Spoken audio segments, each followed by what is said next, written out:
मंडप छाता, ये मंडप छाया हुआ है ना, मंडप के अंतर्गत ही विवाह होता है। तो मंडपम मधुपर्कम, आपको मधुपर्क प्राशन कराया था ना, वो दही घी आदि का। तो मंडपम मधुपर्कम चा, और लाजा होम, लाजा बोलते हैं खीर को, धान को, उसका हवन भी किया। और परिक्रमणम, तो ये परिक्रमा भी हो गई। तो कहा कि जब ये सब कुछ हो गया तो विवाह संपन्न हो जाना चाहिए। तो शास्त्रकारों ने कहा कि यावत सप्तपदी नास्ति तावत कन्या कुमारी का, जब तक सप्तपदी नहीं हो जाती तब तक कन्या की संज्ञा कुमारी होती है, वो अपने पिता की कन्या कुमारी रहती है। ठीक है, तो सप्तपदी क्या है? तो सप्तपदी आपने यहाँ 6 बत्तियों को बुझा करके 7वीं बत्ती का पूजन किया। उसमें आपने प्रतिज्ञा करी है ये कि मैं जो है हर स्थिति में आपका साथ दूंगी, सहयोग करूंगी, साथ में रहूंगी। ठीक है, एकस्तु विष्णु स्वामेति द्वे ऊर्जे विष्णु स्वामेति त्रीणी राजस पोखायाम विष्णु सखे सप्तपदा भव। अंत में आपने कहा कि मैं 7 जन्म तक तुम्हारे सखे, ये सखा, सखा करके संबोधित किया है आप लोग। सप्तपदा भव, 7 पद में जो हूँ तुम्हारे साथ, जीवन तक तुम्हारे साथ चलूँ। ठीक है, ये भावना है। ठीक है, तो उसमें जब ये कहा तो फिर सप्तपदी योग्य, परंतु इसमें कई स्थानों में जो है वचनों को मांगने की भी प्रथा है कि वचन मांगती है कन्या। अब वचन मांगने का क्या अभिप्राय है? वचन नहीं है वो, वचन के स्थान में क्या है कि एक अभिलाषा होती है। जब किसी का किसी के साथ संबंध होता है, कभी कोई किसी से नया मिलता है, तो उस नए मिलने में क्या होता है कि एक उत्कंठा होती है कि अमुक व्यक्ति हमें मिलेगा तो उससे हमारी ये अपेक्षाएँ होंगी, वो हमारी इन अपेक्षाओं में खरा उतरेगा। ऐसा ही इन्होंने सोचा होगा, आपने भी सोचा होगा, है ना। तो ये कहती है कि ठीक है मैं तुम्हारे वामअंग आऊँगी। वामअंग वैसे हमने करा दिया क्योंकि सप्तपदी करा दी, परंतु लोकाचार वशात जो वचन मांगने की जो प्रथा है, तो ऐसे ही भगवान शंकर का जब विवाह हो रहा था तो गौरी जी जो है से भगवान शंकर ने कहा आओ मेरे वामअंग में विराजमान हो। तो उन्होंने कहा कि ये ऐसे नहीं आऊँगी, मेरे 7 वचन है प्रभु, पहले उन 7 वचनों को स्वीकार करोगी तभी जाकर के मैं आपके वामअंग आऊँगा। वामअंग आने की क्यों आवश्यकता पड़ती है? दाहिने अंग में क्यों नहीं आ सकता व्यक्ति? दाहिने अंग से क्या दिक्कत है?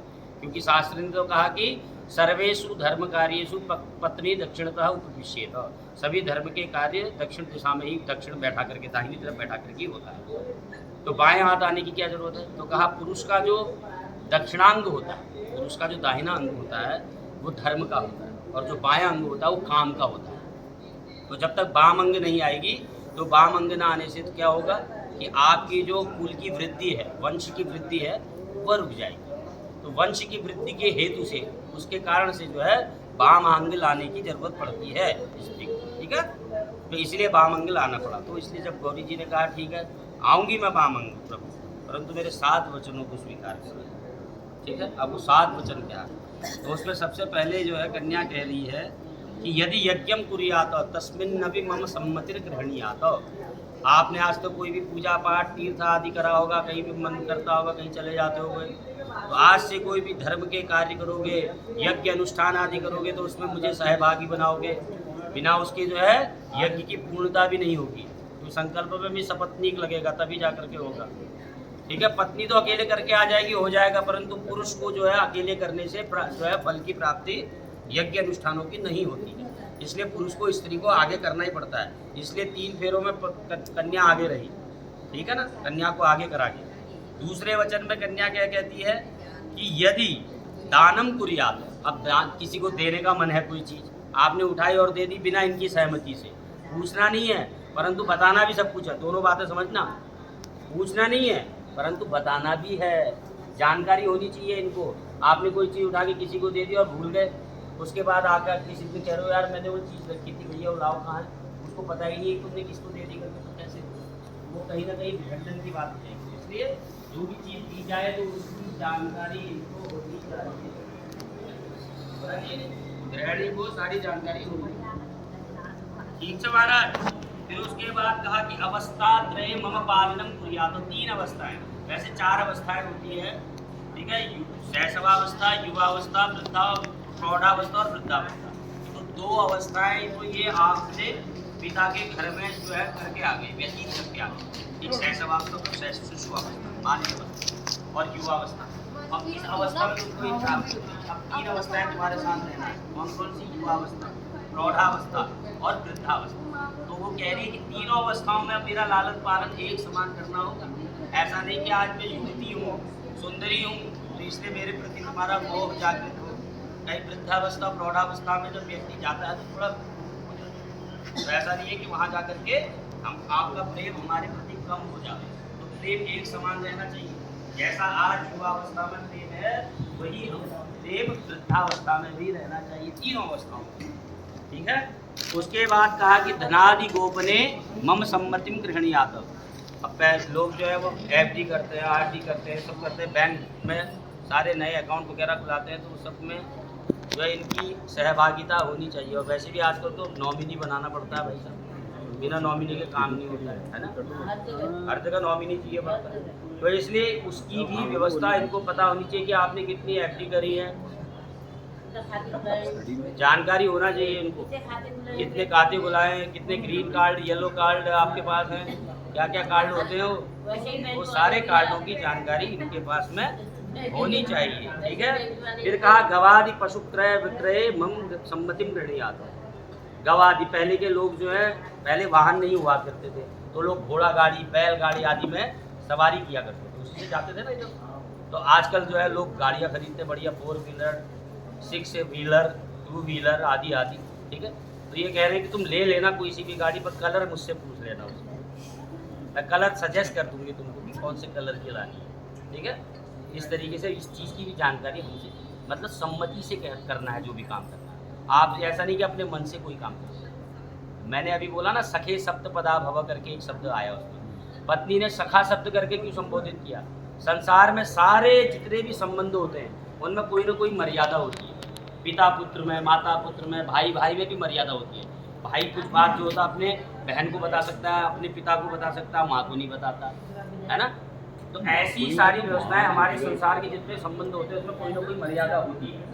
परंतु एक मित्र ऐसा होता है जिससे हम हर तरीके की बात कह देते हैं, कहते नहीं कहते, अच्छी बुरी सब तरीके की बात कहते हैं। कोई गुप्त बात भी होती है, जो बात हम अपने माता पिता को नहीं बता सकते, वो अपने मित्र को बताते हैं। तो मित्र का संबंध संसार में सबसे उत्कृष्ट संबंध माना जाता है, सबसे बेस्ट संबंध होता है। ठीक है ना। तो इसलिए मित्रवत रहोगे, इसलिए सखा शब्द कहकर के शास्त्रकार ने संबोधित किया कि मित्रवत ही हम लोग रहें। ठीक है। जिससे कि जीवन हमारा बहुत मंगलमय रहे, हमें किसी दूसरे आदमी के पास अपनी समस्या लेके जाना ना पड़े, अपने आप ही उसका समाधान हम आपस में कर लें।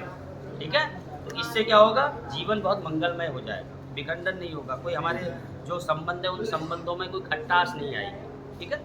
तो इसके बाद कहा कि बसंतादि खट ऋतुभ्य मम पालनम कुर्यात्। हमारा भारतवर्ष एकमात्र ऐसा देश है जहाँ 6 की 6 ऋतुएं हम लोगों को दिखती हैं, हम उसे महसूस करते हैं। ठीक। तो ये 6 की 6 ऋतुओं, अब ऋतुओं में भी क्या होता है, आहार और व्यवहार बदलता है व्यक्ति का, बदलता है नहीं। गर्मियों में हम बहुत सारी चीज़ें नहीं खाते हैं, ठंडों वाली, ठंड के समय में गर्मी वाली चीज़ें नहीं खाते हैं। ठीक है ना। और ऐसे ही वही चीज़ें मनोवृत्ति में भी परिवर्तन आता है, व्यक्ति के हृदय में भी परिवर्तन आता है ऋतुओं के आधार पर। कभी उसका मन किसी ऋतु में बहुत प्रफुल्लित होता है, किसी ऋतु में व्यक्ति जो है उदास होता है, जैसे गर्मी की है। अब गर्मियों में आदमी आलस आ जाता है लोगों को। तो ये कह रहे हैं कि 6 की 6 ऋतुओं में एक समान पालन होना चाहिए मेरा। किसी ऋतु में मेरे प्रति ज़्यादा प्रेम हो जाए, किसी ऋतु में कम प्रेम हो जाए, तो भैया ऐसा मत करना। सारे जितने भी हमारे ऋतु हैं, अब देखो इसमें इतने परोक्ष रूप से, इनडायरेक्ट वे में क्या बात कही, 6 ऋतुओं कब होती है, पूरे 12 महीने में, अर्थात एक साल में पूरी 6 की 6 ऋतुएं घूमती है ना। तो जब 6 की 6 ऋतुएं पूरे एक साल में घूमती है, तो कहने का मतलब उसने इनडायरेक्ट में कह दिया कि पूरे साल भर मेरा पालन एक समान बढ़िया तरीके से करना है। ठीक है।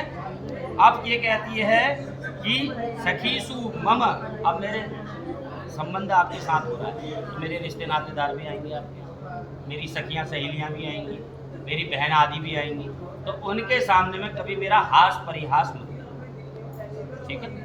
कभी मेरा उपहास मत उड़ाना। अगर मेरी कोई बात बुरी लगती है तो मुझे अकेले में डांट देना, अकेले में समझा लेना। और यही नीति भी कहती है, 4 लोगों के सामने में अगर तुमसे किसी ने कुछ कह दिया तो तुम्हें भी बुरा लगेगा, ऐसे ही दूसरे को भी बुरा लग सकता है। तो 4 लोगों के मध्य में नहीं डांटना है, आप अकेले में जाके समझाइए या इशारों से बता दीजिए। तो उनके सामने में हास्य की पात्र मत, मुझे मत बना देना, ये कह रही है। और सबसे अंत और सबसे महत्वपूर्ण वचन ये है कि तथा हम ये कह रहे हैं कि आज से जो पत्नीत्व वाला भाव है वो केवल और केवल मेरे पर ही होना चाहिए। अन्य किसी स्त्री पर, किसी कन्या में पत्नी वाला काम की भावना नहीं जागनी चाहिए। अगर कोई स्त्री आपसे अवस्था में बड़ी है तो उसमें मातृत्व का भाव, कोई छोटी है तो पुत्री का भाव, कोई बराबर की है तो उसमें बहन का भाव। इस भाव से जो है सारी स्त्री और कन्याओं को देखना है आज से। ठीक है। तो ये कह रही है अगर ये सारी बातें मानते हो तो मैं आती हूँ बाएं अंग आपके, तो स्वीकार करते हो तो नींद के झोंके में नहीं, बिल्कुल अलर्ट होकर के इंकार करते हैं ना। चलो तुम्हारी बहुत अच्छी तरीके से बात मान ली इन्होंने। तो शंकर भगवान कौन है? भोले बाबा। तो गौरी मैया ने जब ये कहा तो भोले बाबा है। रावण ने लंका मांगी, ऐसे ही दे दी, ऐसी दे दी शंकर को, है ना। उसी का गृह प्रवेश करने आए वही प्रदान करती हो। आचार्य थे रावण को, तो कहा क्या चाहिए? बोले यही चाहिए साहब, लंका ही दे दिया। तो भोले बाबा है, हमारे भोले बाबा हैं। भोले बाबा ने तुरंत स्वीकृति प्रदान कर दी। परंतु अब भोले बाबा कह रहे मैं प्रिय तुमको बड़े प्रेम से और सहर्ष बिना किसी उसके जो है तुमको अपने बामंग में लाना चाह रहा था, पर तुमने जो है शर्त रख दी, वचन की। तो अब मेरे भी 4 वचन है, तुमने 7 मांगे, मैं 4 मांगा। तो ये कहते हैं उद्याने मद्यपाने च पिता गृह गमनेन च आज्ञा भंगो न कर्तव्यम वरवाक्य चतुष्टयम। वर के 4 वाक्य। उद्यान कहते हैं निर्जन स्थान, उद्यान कहते हैं दोपहरी के समय को, उद्यान कहते हैं बगीचे को, ठीक है। इन स्थानों में कभी भी अकेले नहीं जाना है। आज की अभी तक जाती रही होगी, कोई बात नहीं।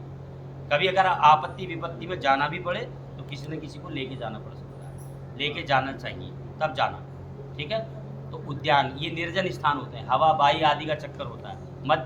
जो मध्याह्न का समय होता है, दोपहरी का, ये भी ऐसा होता है, छौल छिद्र वाला समय जो होता है। हाँ, तो ऐसे समयों में अकेले कभी नहीं जाना, ये कहते हैं। मद्यपानी जो, अब मद्यपान करने वाला मतलब कोई नशा करने वाला व्यक्ति हो, कोई मूड हो, कोई शट हो, मतलब कोई पागल व्यक्ति हो, किसी तरीके का मत वाला व्यक्ति हो ना, तो ऐसे व्यक्तियों के सम्मुख भी आपको अकेले नहीं जाना है। क्यों? क्योंकि आपको नुकसान पहुंचा सकता है। कोई पागल होगा, हो सकता है कुछ कर ले, कुछ भी कर सकता है। तो ऐसे नशा करे हुए व्यक्ति के सम्मुख नहीं उपस्थित होना है। तो उद्याने मद्यपाने चो और पिता गृह गमने चो। अब ऐसा नहीं है कि जब मन आया कहा कि चले उठे और पिताजी के यहाँ मुझे जाना है, ऐसा नहीं होना चाहिए, ठीक है ना। उसके पीछे का भी, जब पिताजी के यहाँ बिना बुलाए जाओगे तो सम्मान नहीं होगा। और क्योंकि उसके पीछे का कारण भी है, जब वो बुलाएंगे और आप जाओगे तो आपकी पूरी व्यवस्था करेंगे कि भाई हमारे बेटी दामाद आने वाले हैं, है ना। दामाद जी आएंगे तो उनके रहने की, खाने की, पीने की, उनके विदाई की सारी व्यवस्था करके, और आप ऐसे ही पहुंच जाओगे वहाँ और आपको अगर वहाँ सम्मान नहीं मिलेगा तो मन में क्षोभ होगा, दुख होगा कि यार मैं अपने घर मायके आई और मेरी जो है अच्छी जो है व्यवस्था नहीं हुई है, मेरा सम्मान नहीं हुआ। तो ऐसी भावना न जागृत हो, इसलिए ऐसी अवस्था में कभी भी पिताजी के घर बिना बुलाए नहीं जाना। बुला के जाएंगे तो पूरा सम्मान मिलेगा वहाँ, क्योंकि अब आपकी मर्यादा 2 कुलों की है। अभी तक तो मातृकुल की थी, अब आज से ससुराल कुल की भी जो है पूरी मर्यादा आपके ऊपर है, ठीक है। इसलिए स्त्री की महिमा बहुत ज़्यादा हो जाती है। स्त्री की महिमा जो है, ये धान की खील का ही हवन क्यों करते हैं हम? इसी का हवन क्यों करते हैं? किसी और चीज़ का भी तो हवन कर सकते हैं, सामग्री का भी तो कर सकते हैं। इसका मतलब क्या पता, धान का हवन क्यों किया जाता है इसमें?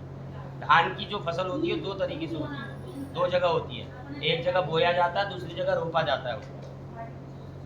होता है नहीं होता है? सही बात। एक जगह उसको बोया जाता है, जब वो थोड़ा सा अंकुरित हो जाता है उसको निकाल कर रोपते हैं, ठीक है। तो इस तरीके से, तो इसलिए कन्या की जो महिमा है वो 2 कुलों की मर्यादा उसके ऊपर होती है। तो पिता गृह गमनेन च आज्ञा भंगो न कर्तव्यम वरवाक्य चतुष्टयम। फिर ये कहते हैं आदौ, अभी शिक्षा भी दे रहे हैं आपको, आदौ धर्म धरा कुटुंब भरणी।